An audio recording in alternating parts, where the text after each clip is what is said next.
here on the Ola Hawatma show with American One. I have our special guest is Michael Corbin. Michael ran for Congress in Georgia, and so happy to have you here. Thank you for coming on. No, thank you for having me on, Ola, and thank you for everything you do. And excited in this new venture with your show, and glad to be a part of it. Thank you. Well, you're a great patriot. You're a wonderful candidate, and hopefully we'll have you we'll see you running again. I want to see what you have to say about this last election, the runoff, and about Herschel Walker. I want to hear your views. Yeah, I'll say this much. When it comes to our candidates and the candidates that we're putting out there as a party, I think there's starting to become an overwhelming feeling that we need normalcy back into politics. And I'm not saying that you know Herschel's not normal. He was kind of a flawed candidate, but he put it out there. He owned it for the most part. But I think some people are getting just a little bit tired of kind of that celebrity that's trying to push their way into politics. And I hope the next time around that we're looking at more realistic Yeah. figures that have true inspirations for politics and aren't really a celebrity or maybe that well known, but have either come up through the ranks, especially if you're running through a Senate seat, or really have that heart and that desire to run for their country.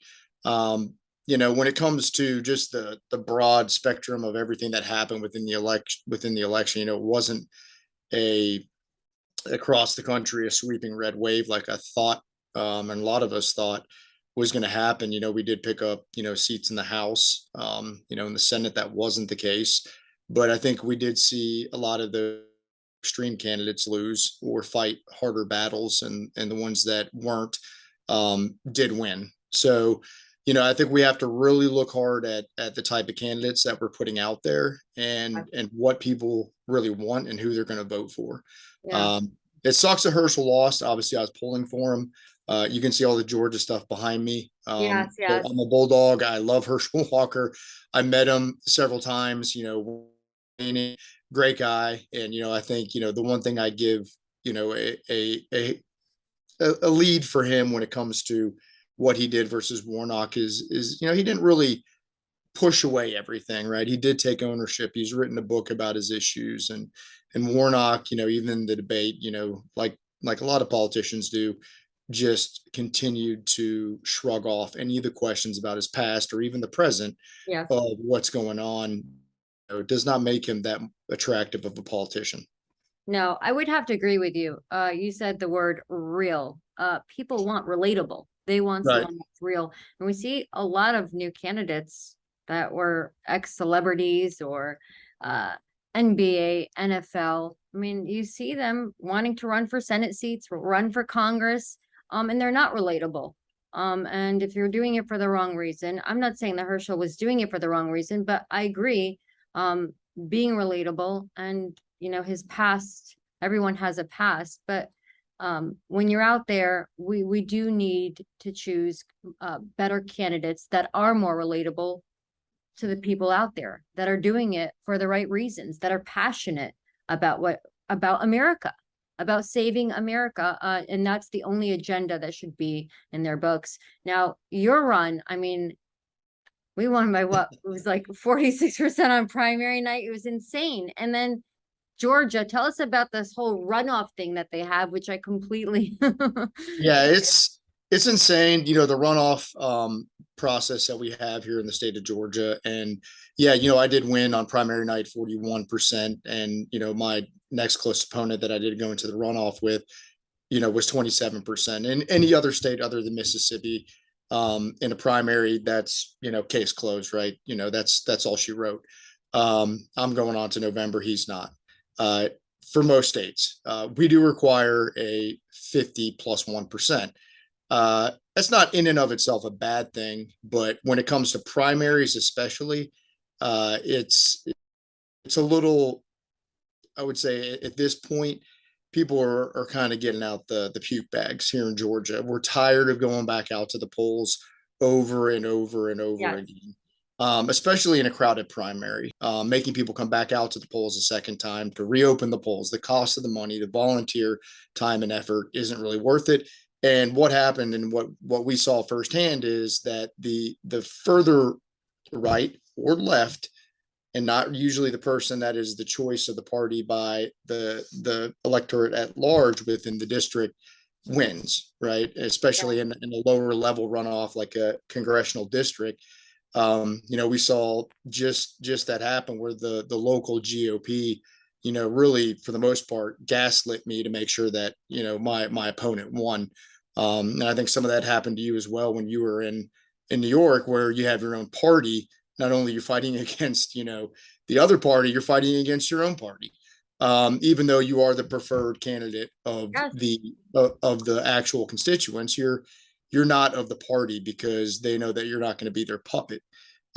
So true. it's a tough thing. Coming back to just the runoff real quick, I've been working with Better Ballot Georgia, which advocates highly for, people call it ranked choice voting. I like to call it instant Yeah. runoff voting because that's what it is. It gets rid of runoffs, but do instant runoff voting. That's going to allow people to not have to come back out, not Uh-huh. to lose their voice and their vote, and it's not going to cost the taxpayers more money. There's no point to reopen it again in primaries when you're going up against your same party. It Uh, makes sense. yeah. The second piece, and this is something that's also uh, pretty crucial within Georgia, is I do believe we need to have a closed primary system. There's still a lot of, whether it's happening or not happening, there's a lot of people that believe there's people that are taking the position that I'm going to vote for the candidate that we don't want. So cross voting across platforms to make sure that they're trying to knock people out. And even more so in runoffs that happens because there's Yes. less of a turnout.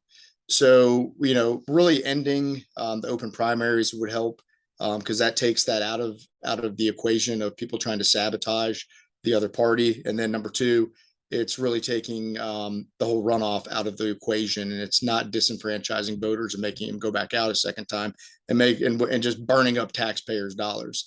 So, I'm very hopeful that by 2024, that would be in place, at least for the primaries. So you'll have people like myself that were chosen actually go and represent the district and not my opponent who was subsequently hammered in the November election.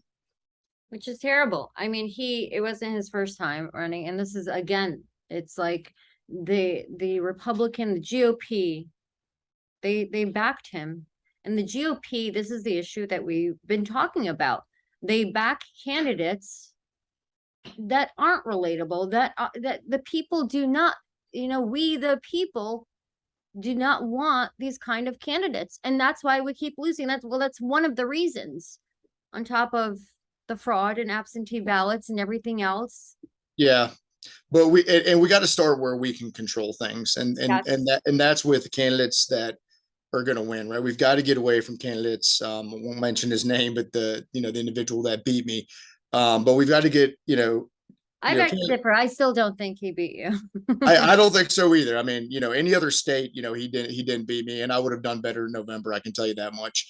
You got to be able to attract younger voters. Nothing about the traditional GOP candidate attracts younger voters. No. You go talk to teenagers, whether it's in the college ranks or even in high school. It is so unpopular to be a Republican. And a lot of it's because of the candidates that we put out there. We don't attract younger voters. We don't attract independent voters. And if you don't have a candidate that can do that, what do you think is going to happen, especially in a district that is leaning left or is a toss up? We saw what happened just here in this last midterm election. We had candidates that did not attract young voters. We had candidates that did not attract independent voters. And, we didn't come through in what should have been a landslide. When the sitting president is of the other party, the party that is on the opposite spectrum is usually the one that picks up seats. And we did, but not to the length and degree that we should, with everything that's going on right now with crime and inflation, fuel prices, things going on internationally. It's just been a blunder, and there's no reason why Republicans at this point, at this juncture, should be sitting where we're sitting if we're not putting better candidates in front of the voters. And that's shame on us. That is shame on us. Yes, it is. And the first step to change is recognizing. You recognize, I recognize. Do they recognize? What gave you the fuel to run in the first place? The fuel to run in the first place, it really God. I think, it was a calling from God. I love my country, but to step out and do something like I did that so many people told me I was crazy for doing, like, well, why don't you run for city council? Why don't you do this, do that, right? And there was a greater purpose that was instilled in me, and it's not something that was comfortable. And very rarely when God calls you to do something, or has ever called me to do something in my life, does he call you to do something that's easy or comfortable. So I did have to step out of my comfort zone, but I felt a calling and prayed about it. And, why should I do this? But, some of the things started to become evident, and I knew that, the purpose was always going to be his will, right? Whatever came through at the end of the day was his will. And I've seen a lot of purpose that has come out of this. And, one is, I hope I encourage other people, that say, I can't do this, right? You can't. If you love your country and you really want to try to win, you can be a first time candidate. You can really go out there, work really hard, and it's tough, right? You're going up against a lot of times people that are, independently wealthy or retired and wealthy and have a lot of time on their hands, or come from more of a privileged background. But the average, We went up against a lot. Yeah, husband or wife, you can do it. It just takes a lot of work. So hopefully, what people can see out of this and his will is that, really have that desire, to keep our country on the right trajectory. We don't have to put our faith in people that have money and wealth. No. And we can go out and do something, make something happen, right? Well, the problem is that there is no faith. I mean, people don't have faith, especially, our younger generation. How do we instill faith? How do we bring hope back into their lives? Now, your faith comes from your background. Tell me, I mean, you don't have a background in politics. Tell us a little bit about your background. Yeah, so I mean, my background, I am, a Christian. So, a lot of my life obviously is rooted in my belief in my faith. But when it comes to my background, my dad, he did pass away when I was in college, and he was a really hard worker. Had no college background, worked his way up from Owens Corning into a sales position, moved into another company as a sales position with no, college background or education. Became, VP of sales for a large Fortune 500 company. And that's the American dream right there, right? I saw that unfold, before my eyes, and that's something. And he's somebody I've always idolized, right? As kind of my hero. Yes. He's passed away, but the work ethic was really instilled from him, and that if you want something, go get it. Absolutely. And that's always been pervasive in my professional life or school. I did have a background. My degree was in political science, international affairs. So I did study that when I was at the University of Georgia, but I never put that into practice. But it did help a little bit, but I'm not a politician. I've never been in politics. But again, I think if you've got the right head on your shoulders and you've got the right work ethic and you love this country. Well, that's what we need. We need more people like you running. Will we see you run again? Yes. So you still have your site up. What's your website? Yeah, it's www.corbin, and that's the number 4 congress.com. We're going to win this time. Yeah, we're going to win. And, I'm pushing hard that we do have instant runoff voting, at least for the primaries. Absolutely. And, if my last opponent comes in, hopefully this time we just knock them right out. I know we will, of the first round. Good for you. Never give up, never give in. Thank you, Michael. Thank you for coming on. Thank you, Ola. You're watching American One.